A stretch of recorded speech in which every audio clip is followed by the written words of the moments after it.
আসসালামু আলাইকুম, agro world বাংলাতে আপনাদের সবাইকে স্বাগতম। ঘাসের ক্ষেতে কাকতাড়ুয়া। আজকের ভিডিওতে দেখাবো আসলে ঘাসের ক্ষেতে যে কাকতাড়ুয়াটা আমরা দিয়েছি সেটা কীভাবে বানাই। তো প্রথমে একটা আমরা শার্ট নিয়েছি, এরকম একটি শার্ট নিয়েছি, যেই শার্টটি মূলত একটি সাদা কালো রঙের একটা শার্ট নিয়েছি। এই শার্টটাকে আমরা বানাবো কাকতাড়ুয়া হিসেবে ব্যবহারের জন্য। একটা কঞ্চি নিয়েছি, কঞ্চিটাকে আমরা ব্যবহার করব কাকতাড়ুয়া বানাতে। তো প্রথমে কঞ্চিটাকে এই শার্টের হাতা বরাবর ঢুকিয়ে দিয়েছি। জাস্ট আমরা যারা হ্যাঙ্গার ব্যবহার করি এই হ্যাঙ্গারের মতোই আর কি, অনেকটা বাঁশের কঞ্চিটাকে হ্যাঙ্গারের মতো ব্যবহার করেছি। এভাবে আমরা ঢুকিয়ে দিব, ঢুকিয়ে এরকম হ্যাঙ্গারিংয়ের মতো সিস্টেম করে নিব, দেখতে পাচ্ছেন আপনারা।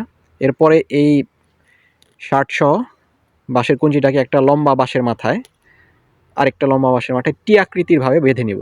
টি আকৃতির কেমন, আপনারা একটা 10 ফিট বা 12 ফিট লম্বা একটা বাঁশ নিতে পারেন। 10 ফিট বা 12 ফিট একটা লম্বা বাঁশ নিয়ে, এই লম্বা বাঁশের আপনার প্রয়োজন মতো একটা বাঁশ, লম্বা একটা বাঁশ নিয়ে বাঁশের বাথা এইভাবে বেঁধে ফেলতে পারেন। বেঁধে দেখেন এরকম টি আকৃতির বানাবেন।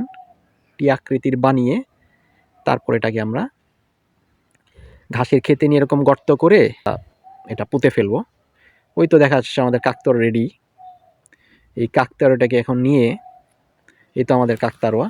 এটা মূলত দেওয়া হচ্ছে ঘাসের ক্ষেতে। অনেক সময় পশু পক্ষী যেমন হাঁস মুরগিগুলো ঢুকে ঘাসের নতুন চারা যেগুলো নতুন হয় এগুলো খেয়ে ফেলে, সেই উদ্দেশ্যে মূলত এই কাকতাড়ুয়া দেওয়া। এই তো দেখেন কাকতাড়ুয়া, এটা দেখলে হাঁস মুরগি ভয় পেয়ে আর খেতে আসে না।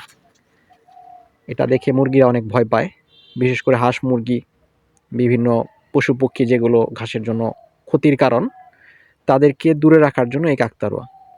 এই মাথা দিয়ে দিয়েছি একটা, দেখেন গাছের পাতা দিয়ে পলিথিন দিয়ে প্যাকেট করে দিছি আর কি, সুন্দর একটা সিকিউরিটি গার্ড আর কি। এখন নিরাপত্তার দায়িত্বে আমার ঘাসের ক্ষেতের সুরক্ষা দেওয়ার জন্য একজনকে সিকিউরিটি গার্ড হিসেবে দাঁড় করিয়ে দিয়েছি।